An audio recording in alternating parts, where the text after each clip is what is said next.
Hello and welcome. I hope everyone is ready to eat that blank page with me, your boy, Victor Rowe. Professional overthinker, aspiring author, overall okay guy. Not to downplay myself a little bit, I think I'm actually pretty cool. But you're not here for that, you're here to eat some pages and learn some things. Today we have a wonderful question from one of the Quora users. I believe the name is Locust Chi. Locust Chi asks, I have multiple plots in mind that I want to write, but can never seem to make them work. They're so bland. How can I make them more interesting than them just being written on a notepad? And I'm just going to read the answer itself because it is a short one. What I found in writing plots and storylines is that there's very rarely a time where there's only one story developing and one main idea or thought existing in the story. So maybe there is a way you could combine all of the different threads into one big story with lots of things going on. Just off the top of my head, for the first Harry Potter book, there's a ton of set pieces, quote unquote, and plots going on throughout the story that keeps everything interesting. You have the new kid at school thread going on, the chosen one archetype following Harry around, an evil wizard that's out to kill Harry, all the different classes and teachers of magic, different Hogwarts houses for the students to be segregated based on personality, for the damaged kids in an abusive household that Harry escapes from, kind of, a group of friends that are also wizards, a really mean blonde kid who's also a wizard. You get my point. When combining these little ideas, you get one big idea. And that's kind of my view on stories, because I don't know if you guys have ever heard the saying that there is no one original thought, but when you take one original thought, or just one thought in general, by itself, it's been done a million times, right? But when you add 2, 3, 4, maybe 5 different original thoughts, you get something, or 5 different basic thoughts, or regular, or traditional. You get one big original thought. And so it's the combination of the mundane that leads to the extraordinary. Harry Potter does this well, for the reasons that I listed, of course, but also just because the power school idea, where it does it well because of the setting, I think, more than anything. And I didn't mean for this conversation to be about setting, but the setting can be very, very useful. When you think about it, a story is characters at a place doing things. And so the big limiter is where they are.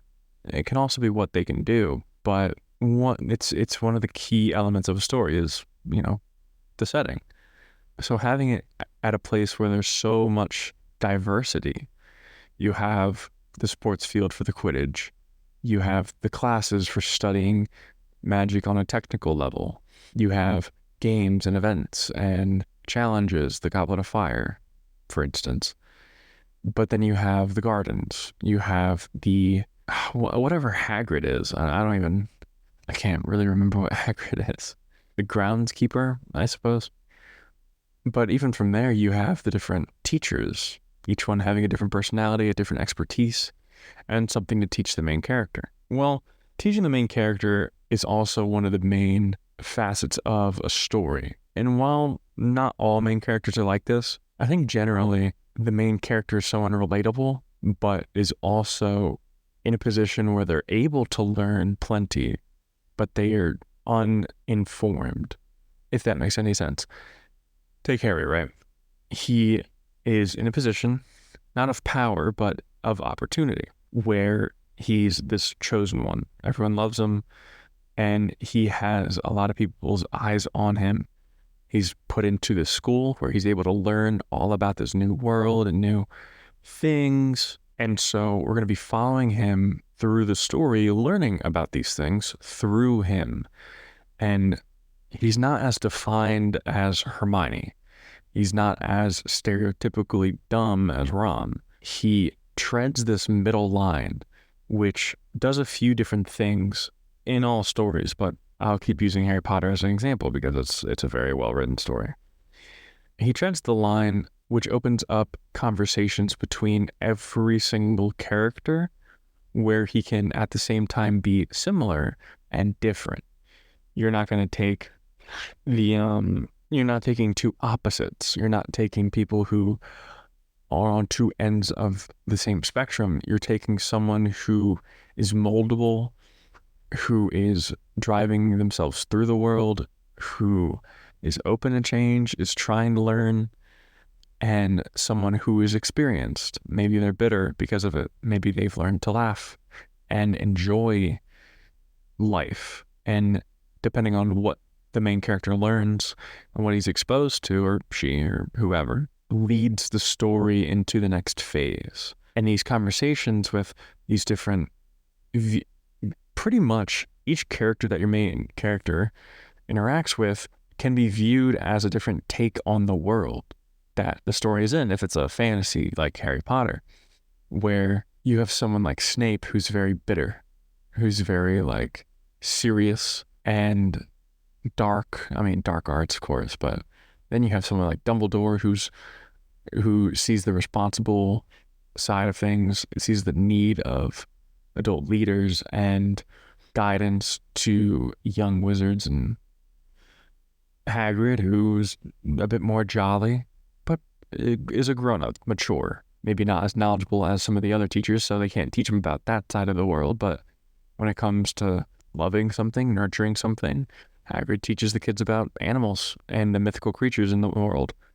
And so the characters' view upon the world and how they interact with the world can be a reflection of who they are as a character. But in that, you have a wall for your main character to bounce off of or go through, where the main character can agree or come to see their point of view, completely disregard it, hate it, or find a gray moral area with their views. It's like you put Hagrid and Snape in the same room, two very different characters, gonna have an interesting conversation, yes, but their ideals are pretty set. And what makes main characters useful is that they're able to traverse different mindsets and views whilst still being that main character. Of course, there's growth and a main arcing transformation through the story, but that transformation only happens because of all the different things they're exposed to, either through characters or different areas of the setting. Different areas of the setting, you're at a school. How many different things do you want? You got art class, you got the gardens, you got Quidditch, school dances, boring classrooms, fun practices, duels. Okay, let's look at some different. You want people who think differently about the world? Teachers, because everyone studies something different. So they view the world on different terms. It's a perfect setup for what I'm trying to explain, in that your main character is kind of this neutral party traveling through a world of absolutes and edges. Speaking of seeing the world through the main character's eyes, I want to bring up an idea that I've had for a long time. I call it the rules of three, but it's not a defined rule in all of literature or writing practices. Of course, you're probably thinking of the rule of three of comedy, but that's not what this is. I also want to take a moment to say, now that I have your attention, that later in the episode, I will be giving away a free character. I'm going to be prompting you guys with a character that if you want to use for a D&D campaign, if you're having a little bit of writer's block, or you're trying to draw something for today and you can't think of anything, I'm going to be giving you a prompt later. I think it's pretty good. I always have fun imagining how it could be and what it would look like. And hopefully you guys can send me some art on Instagram, TikTok, Twitter, YouTube. Tag me. I would love to see it. And I will definitely repost it if I come across it. So make sure you check me out on all of those. If you don't follow me on any of those, it's Victor Rose Stories on all of them. So it should be pretty easy to find. Just look for the golden VR and you know you're in the right place. Now, the rule of threes is something that I've noticed since I first started learning how to write, or learning how books are structured. Because I've always thought of ideas and storylines and alternative plots to theater. I was a theater kid, and so I was always on stage working with dialogue, and so I knew how a story worked. But the layout of a book, how paragraphs are formed, how a narrative can be thread through a chapter that leads to the larger one, and I read the Arc of the Scythe series, my Neil Shusterman. I'll add a link down in the description. If you'd like to buy your own copy through Amazon, it'll be through my affiliate link, so I will be getting some money off of that, but it'll be right down in the description. Big promises. It is one of the best reads ever. It's my favorite book. I've read all three twice. With the first one, I've read 3 times. So definitely go check that out. It is the series that inspired me to start writing. But in that series, the rule of threes is very prevalent. Now, the rule of threes is kind of a cheat code that I noticed that there are, and it can be repeatable, but let me just define it. When there's 3 parties interacting with each other, parties being a loose term, it could be individuals, it could be groups, it could be ideologies, but 3 seems to be the magic number. In the Scythe series, or the world, I should say, there's no diseases that are a problem. Everyone is practically immortal. Everyone has little nanites in their blood that regulate their health and repair damaged tissue. If you jump off of a building, they can revive you at a revival center. It's called splatting. It's hilarious. The only way for you to die is if you're burned or killed by a scythe.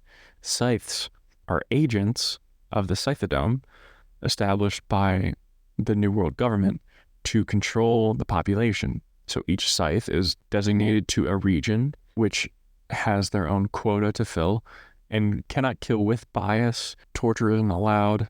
And the only way for a scythe to die is if they kill themselves. But instead of calling it killing, they call them gleaning for, probably PG purposes. But in that world, any regular person can become a scythe, but more often than not, it doesn't happen. There aren't like there's not like half the population are scythes, that kind of thing. So among the normal people who are practically immortal and the scythes, the ruler of the world, if you want to call them that, they're actually pretty nice, is something called the Thunderhead, which is an AI program that is connected to every camera, is connected to every computer, automated taxi. There's cameras in every house, and kind of guides people to living their best life, even to the degree where it's like, okay, if you don't want the cameras on in your house, you can turn them off. The Thunderhead can have one-on-one conversations with every single person on Earth, whilst also controlling bird migration patterns to keep a healthy environment, whilst also listening on every audible device on the planet, while also looking through every camera and never lose track of any one conversation, all being stored in a databank. And it's completely sentient. It is a person. It's not a person, but it's an AI that has specific rules that it has to follow. And it's not one of those things where it can break the rules. It is set. It is meant to be perfect. It cannot mess up. Any failure, quote unquote, that it does was an experiment to test a certain hypothesis with a certain chance of certain percentage of probability. It is just a benevolent kind of God in the world. But scythes aren't allowed to interact with the Thunderhead. But I'm getting ahead of myself. Those are the 3 main things in the story. And that's kind of the world of Scythe. I didn't even say all 3 parties. It's not regular people. Regular people are the constant. It's the Scythedome, so Scythes, the Thunderhead, and by extension, the Nimbus agents. It's kind of cloud themed because of the cloud, internet, that kind of thing. And the third party are called Tonists, the only lasting religion in the world that is recognized. And their whole thing is that the great toll will come and guide them to glorious salvation. And they have this whole ritual where they drink a basin filled with all of the world's most deadly viruses, just to like mock nature. And the only thing they believe in is this great tone, or like this tune, this frequency that lives within all things and all these other stuff. And so they're kind of cultists, and they're a very prevalent part in the story, whether they're being targeted by scythes, whether they're targeting scythes whether they're bothering Nimbus agents and cursing the Thunderhead, anything like that. It's the third pillar of the story, or the third party. Scythes, Tonists, and the Thunderhead. Now, here's why the rule of threes is effective for filling out a story. From these three parties, we have 6 different one-on-one possibilities. You can have Scythes and Tonist, Scythes, Thunderhead, Tonist, Scythe, Tonist, Thunderhead, Thunderhead, Scythe, Thunderhead, Tonist. But then you can also have team-ups where the Scythe and the Tonist are going against the Thunderhead and the Scythes are going against the Tonists, and the Scythe and the Thunderhead are going against the Tonists. And within each interaction, you've already filled out 9 different scenes you can make. And that's just the basic bare bones situation of, hey, this party's going against this party, or this party's going against this party. And from there, you fill out 9 different scenes. Okay, let's add some characters in there. So under Scythes, you have each character representing a different ideology. Let's go with Goddard, an extremist mass murderer Scythe who specializes in disaster type gleanings. You have Faraday, who's like called the Honorable Scythe Faraday, who's very, very into the old guard ways of honor and respect for life and all those things. Now you have the new kid on the block view of Roan and Citra, who are the main characters, who are becoming Scythes. You have each one of these ideologies clashing against Tonist ideologies of the different people who are associated with Tonists. You have them clashing with the Thunderhead and the Nimbus agents and people who speak for the Thunderhead. And there you go. You have a story. You follow Roan, Citra, and you have not a story, but a list of situations that could occur. I just find it so fascinating because you find it everywhere. Okay, back to the Harry Potter example. How about Ron, Harry, and Hermione? Rule of threes. One's even a girl. And even in the rule of threes, they each represent something. Harry is capable, but not knowledgeable. Hermione is knowledgeable and capable. And then Ron isn't capable and isn't knowledgeable. So you have each of these attributes playing within the group's dynamic. And then they're under the category of student. You have students, teachers, and then like the Death Eaters, I think. And now each of these are interacting with each other during the school day, during events. Voldemort shows up, all of these things. Gosh, did I write down any other examples? The Aliens and Predators movie. This is the last example, but just to really drive home the point. Let's take the Aliens versus Predators movie, right? You have the aliens, you have the Predators, and you have the humans. Humans are soft, squishy, but they have technology. Predators are very strong, very intelligent, and they have very high-end equipment. And then you have the aliens that are extremely strong, dangerous, but more animalistic than anything else. Where humans are kind of a bridge between the aliens and the Predators because we're both of high-end equipment and animalistic because we're not physically too strong. So we're like, Now, that is what I call the rule of threes. Anytime that there's 3 different parties interacting with each other, and you can even dive deeper into one party to find more sets of 3 or 4 that can interact with each other to really fill out a story. But to kind of come back to the original question, I would say that's how you would attack that problem if you have too many plots. Maybe you combine them.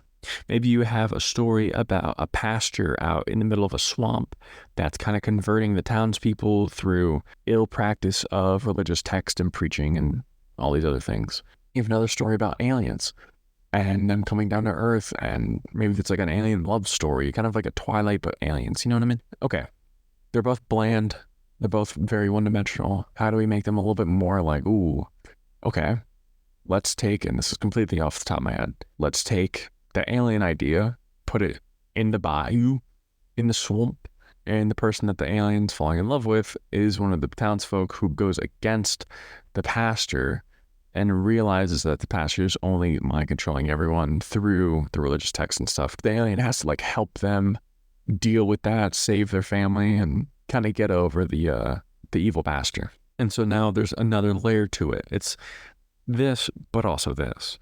I do think there is a limit to how many things you can combine, which is why I think the rule of three works. Because if you have too many things going on at once, it could be hard to keep track of, especially if you're a reader and you don't know the story backwards and forwards and in between and the subtext of every piece of dialogue. It can be really hard to keep track with. I feel like the sweet spot is the rule of three. That's why you have a trilogy and all these other things, but I digress. Okay, for today's, we're just going to switch over the character now. Or concept, I guess you could say. You're having a little bit of writer's block, you will appreciate this one. Actually, no, Hunter got that. And how we can use this rule of threes in life. I don't know specifically what the three would be, but here's my example with adding diversity to my life, right? So I'm a writer, and I want to be a writer, but in being a writer, your creativity is very important, along with your technical ability, of course, but your creativity is kind of just what you rely on to come up with a good idea or flesh out good ideas.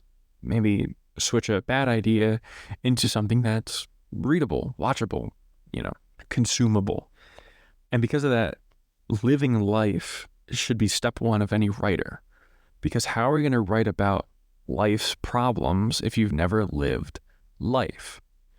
I think Uncle Iroh said it best, if I'm being completely honest, where in the show, Avatar The Last Airbender, Uncle Iroh is the very wise character. He's talking to Zuko, the hot-headed character who's going through some stuff. And he tells Zuko, he says, the four nations are all very different yet unique, or very unique yet the same in that, Earth are strong people, water adaptable, but everyone has their thing. But if you only take your wisdom from one of the sources, which are all different, your wisdom is going to grow stale. It's going to grow old and weak. But if you combine your wisdom to include that of all the different nations, you become whole. Your wisdom never grows stale, and you always learn something, and you become like a whole person. And I always enjoyed that sentiment, that you can always gain something from something else, and that you can improve who you are through the teachings of places that you would never really think to look.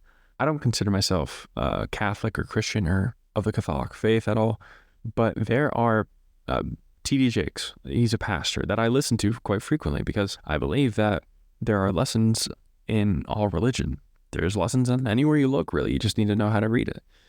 But in my experience, the Bible is kind of just a big book of lessons and stories, essentially. And so I listen to T.D. Jakes preach, but I also listen to Stoic philosopher quotes about being a warrior, living life, doing things that are hard. Marcus Aurelius's meditations on appreciating the days that you have and accepting that people will be who they are, and to change them would to be unnatural, that we should live our natural lives, even to the point of the things that I do, or the things that I enjoy and I give my time to. No better example for when I was in high school. I would do theater, but I was also into sports. And I would go from play practice straight to track and field. And the duality of exploring my mental artistic side and then having something to put my physical energy into kind of rounded me out. And I even still try to do that. Whenever I do something physical, I like to do something mental. And it's not like a one-to-one, but in my day, I like to have that balance of I've done physical work, I've satisfied physical needs, but I've also stretched my creative muscles. I've learned something. I've practiced thinking. And even though that does sound weird, how are you going to say you're good at something if you never practiced it? So if you practice thinking, you're probably good at thinking. And it might not be 4 different aspects. And I'm sure someone else can say it a lot better than I can. But hey, you're listening to me. Having the balance will round you out as a person. It'll make you happy. I just got done at the gym earlier, and I'm on a kickboxing binge right now where I'm learning how to throw kicks and punches and just learning how to fight. And for the longest time, I've been a weightlifter and a bodybuilder. So I'm not new to the gym. It's just that I'm new to the activity. And so I'm learning a new skill, and I'm becoming more one with my body, and I can really like feel myself developing on a physical level differently than how I've been. And, mentally I'm creating content for you guys. I started a podcast. I'm writing a book. I'm exploring different avenues of storytelling. I want to be a playwright. All these different things that take my mental energy. And other examples escape me, but I'm sure there are other aspects to life that I just can't think of right now. Maybe relationships, maybe love, to do something that you love, or to do something for love, to do like a nice thing for someone. I digress. But it also helps you with inspiration, where when you go to be physically exhausted and you keep your body healthy, healthy body, healthy mind. But yeah, actually, when you go through things, you add, if you've listened to my episode on ideas and creativity, you should. I think it was the second episode. Go give that a listen. The more things you do, the more you put into your bucket. And so when you're a writer, you want to live life. Go live life. Go do the physical things. Go do things that are hard. Go do things that are easy. Go do things you like, things you hate, things that are dangerous, things you've never done before. And one of those things is physically doing something and trying really hard at something. Maybe you're really out of breath. Maybe you go for a run. Maybe you practice a new sport, or you're like me and you just start practicing boxing, kickboxing, maybe a martial art, and you gain not only a new perspective, not only like new brain chemistry, which will change your creativity for the better.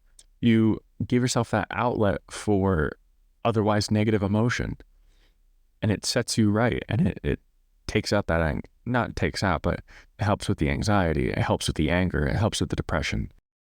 Genuinely, it does. And being physically exhausted might suck if you've never done it before, but it gives you this good feeling that you've really done something. Even if you've done nothing, you've done something. You ran however long, you did however many push-ups, and it really wore you out. There's a level of satisfaction behind it that puts you in a good place. It makes you feel like you've really done something, and it'll affect your confidence. It'll affect your health, which will affect your mind and how you think. And it won't take away your good ideas. It'll help with your good ideas. It'll make better ideas for you because you've gone through certain things. You're able to describe struggle and pain, and you're teaching yourself lessons through this. And you can do it with any like trade too. If you learn just a regular skill, if you get really good at tying rope and tying knots and stuff, I'm sure you could tell a hell of a story about someone who ties knots. You see what I'm getting at? From your own life experiences, you'll be able to create characters and scenarios and situations, not just the basic old like run-of-the-mill cash grab story. You can maybe progress. Maybe you don't want to be a writer and you just want to do something else. Maybe you play video games professionally. Maybe you sculpt. Maybe you sing. Maybe you dance. It's the physical combining with the mental that's important, and that I find to be very beneficial, which is a short way to say everything that I just took like 20 minutes to say. Yeah, do both. It's super cool. It can be hard doing new things though. It can. And so like how your main character goes through the story and does new things and meets different people with different points of view, you're going to meet people in life who are going to have different points of view than you. And it's okay. All we can really do from them is learn, and maybe we don't absorb everything they say and completely change who we are based on their views and beliefs, but we don't have to. And really, we shouldn't. We should be living by our values and the rules of the world that we define ourselves through. There's no reason we can't change those though. We can always adapt, learn new things from people you might not expect to learn new things from. And so just like with people, maybe doing something new can spark a little bit of inspiration for you. I found that that's what's really always behind writer's block, is a lack of fuel in your creative gas tank. And the way you get more fuel is by doing new things, and by getting away from the page, and by getting away from storytelling for just a second so you can refuel and get on your way when you go back to writing. With that being said, here's a little thing to snack on for you. A Druid's Tavern. What does it look like? Where is it? What do you drink out of? What kind of things do you drink? Is it still alcohol because it's like fermented yeast and different juices? Ooh, I bet it would have really nice, like fruity alcohol, and it would all be like completely natural. Oh, what? Okay, I don't know if you guys have ever seen the Ants movie, but they drink out of like these small bugs, like the butts of the small bugs, and it's kind of gross. But in that same vein, like you drink out of little pitcher plants. I think that'd be funny, and like maybe like shots or like lily pads that are just like tall or something. That would be really funny. And what would the seating look like? I always, in my mind, it's like a tree roots that go up, and then it just becomes like a flat surface. Maybe they like cut the tree right when it like the roots look like the legs of the table, and then abruptly there's just kind of like this section of tree that they shave and make flat for patrons and everything. I'm imagining it inside of some sort of tree, definitely, but it doesn't have to be. You know, druids, it could just be outside, like in the woods. Perhaps it's in a giant bush, or it's underground, and the walls are dirt, and it's dark, but you're being illuminated by bioluminescent plants. Maybe they put bioluminescent algae in the drink, so it looks cool, and you get like a certain level of protein. Ooh, what if there's like a place for your pets to go? What if pets are just allowed? What kind of person would run that tavern? What would they look like? Would they be a druid? Or maybe like an animal person? Wait, no. The whole idea is that it's a druid's tavern. Yeah, no, they'd be a druid. How could they use spells druids have to incorporate into the business? Maybe turning into a flock of crows to bring people their drinks? Maybe summoning a flock of crows to bring people their drinks? I don't know. That'd be pretty cool, actually. Talking with all the plants and stuff to keep tabs on everyone everyone. So like maybe there's flowers throughout the tavern that are actually just like audible lines, because some druids can talk to plants and stuff if you have that skill in D&D. And so if there's like a bar fight or something that goes on, all the flowers are like, yo, yo, yo, yo, yo, over there, over there, over there. And it kind of goes down the line of all the flowers that like kind of connect to each other to the druid owner. So maybe that would be pretty cool. But yeah, that ends our little character segment. I'm going to start doing that every episode, so hopefully you guys enjoy. As far as news go, oh yeah, we're going to do news now, by the way. As far as news goes, not too much. I got a cool little Oni mask sign for my office, which will be on the Instagram. If you follow me on Instagram, I post pictures of things that I talk about during the episode, and if you ever want to check that out, just, go follow me. Victor Stories. No big deal. I would just, crazy appreciate it. But I do have promotional content planned for everyone that will be promoting my story, The Doppler House. It'll be coming out in, I want to say a few months, but I want to start getting the ball rolling on how excited I am for this. So it's going to be, right now the plan is to have 4 different interviews with each of the characters at a police station, talking about an event that happens at the story. And it's not in the book. It's purely promotional. It's all based in fact though. So there won't be any spoilers. There won't be any, there won't be any spoilers, but it's not going to be wasted your time either. It'll be very, very entertaining. It'll be up on the YouTube. You can follow me on YouTube, Victor Stories, subscribe. You can catch all the podcast episodes on there. And please leave comments down below, leave likes, let me know which episodes are good, which episodes are bad. I really just want to be here to inspire some people. I want to make your days a little bit better. Whether I'm feeling more of like a mellow mood now, or I can't stop making the same stupid jokes. I hope I add something to your day. But yeah, new format changes for the podcast, and core answers are going to be new as well, but they will be up there. As far as news goes, yeah, that's pretty much it. If you're done eating all of those pages, and if you have any pages left, please take a note of my Instagram, TikTok, YouTube, and Twitter. All Victor Stories, always posting all the time. You can follow me on Quora if you like, if that's your thing. It's still Victor Stories. If you follow me on Twitter, you can get every single link. You can get links to every single Quora, so you don't have to really follow me on there. If you follow me on YouTube, you can get readings of my most popular Quora answers. At the end of each month, I have book reviews for the end of November.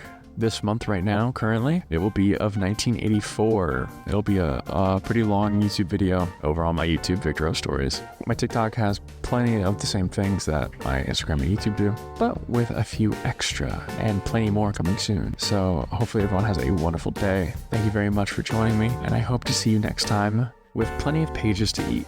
Goodbye.